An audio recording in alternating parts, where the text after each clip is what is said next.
As watch enthusiasts, we have a soft spot for mechanical watches. We all love winding the crown, setting the time, and watching that movement do its thing through the case back. It's a huge reason of why we love this hobby so much in the first place. And the better mechanical movement is, the higher price it commands, which naturally leads us down the path of buying more expensive mechanical pieces. So imagine my surprise when I realized that in my collection of over 10 mechanical watches, the watch that I found myself wearing the most over the past 2 months is a quartz watch that only costs $110. Now, as a watch reviewer, I usually rotate the pieces that are in for review and the pieces that I have in my personal collection, some of which are over $1,000. So there isn't usually one watch that gets too much wrist time compared to the others.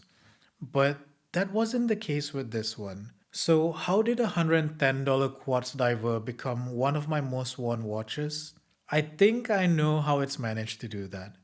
We'll touch on that a bit later in the video. This is the Militado ML16. It's a homage to the Sinn UX, which is a watch that's going to cost you about 30 times more than the Militado. And the Sinn is also much larger, coming in at 44 millimeters. Like the watch it's homaging, the case is entirely bead blasted, and that gives it a rough and tumble tool watch vibe.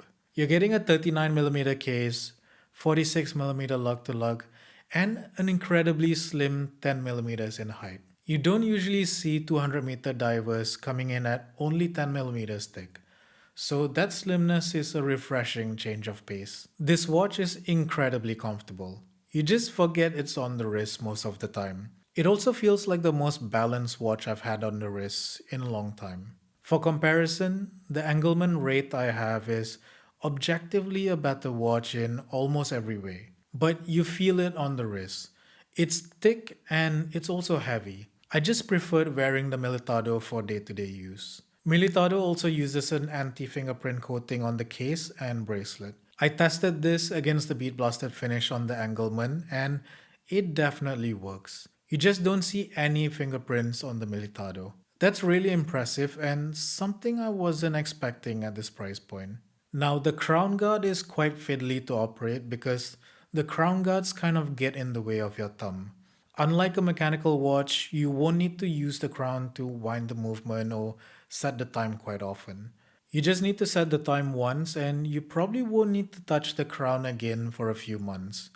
So that crown issue isn't really a deal breaker for me. The bezel has 120 unidirectional clicks, and the action is shockingly good for the price. The grip is excellent, the clicks are nice and tactile, and the resistance is perfectly dialed in. It's one of those bezels you'll find yourself playing with all the time. The bezel insert is made of steel and it has a radial pattern that catches the light beautifully. You also get some nice hints of red on the minute markers, which adds a bit of pop to that subdued bead blasted finish. Of course, I managed to scratch my bezel insert in less than a week. Surprisingly, instead of obsessing over that scratch and questioning my life decisions, I kind of just accepted it. And that doesn't usually happen that quickly. I guess it's because this watch feels like it's meant to be worn and beaten, so that scratch just gave it more character. But if you don't like the steel bezel look or if you want better scratch resistance, you'll probably want to go with the black ceramic bezel insert instead. I did notice that my bezel insert was a bit misaligned, but I'm not sure if this is just a QC issue with my unit or if it's something that's affecting all of their pieces. If you have this watch, let us know how your bezel alignment is down in the comments. The crystal is a flat sapphire with a clear AR coating. Now, under the crystal, you'll see that matte black dial that lends a perfect backdrop to all the dial elements. Everything on the dial is printed, from the indices, the minute track, and even the dial text. In true Sinn toolwatch nature, this dial is just so high contrast and legible, and those hints of red on the dial text and secondhand really makes the dial pop. You may have noticed that the handset is pure white, but the indices have a slight greenish tinge to them. That color mismatch stood out like a sore thumb when I first saw this watch in photos. But you know what? I was really surprised by how okay I was with it in person. I mean, you notice the difference, but in some strange way, it kind of works. That being said, I know this is going to be a deal breaker for some people, so I hope Militado does a better job matching the colors in a future version. When the lights go out, you'll see that cool blue hue of the BGW9 loom. It glows quite bright at the start, but you'll notice the handset losing its brightness a bit quicker than the indices. The indices are impressive. They easily last through the night, but the handset gets a bit harder to spot after a couple of hours. I guess this is something else Militado needs to work on in terms of matching the loom strength between the hands and indices. This watch is powered by a Seiko BH31 movement, which is a quartz with a sweeping second hand that makes it look like a mechanical movement. The second hand ticks at 4 times per second, which is much better than the ones per second ticks you get with a regular quartz movement. I love that this movement gives you the accuracy and convenience of a quartz without sacrificing the sweeping second hands that we enthusiasts love so much.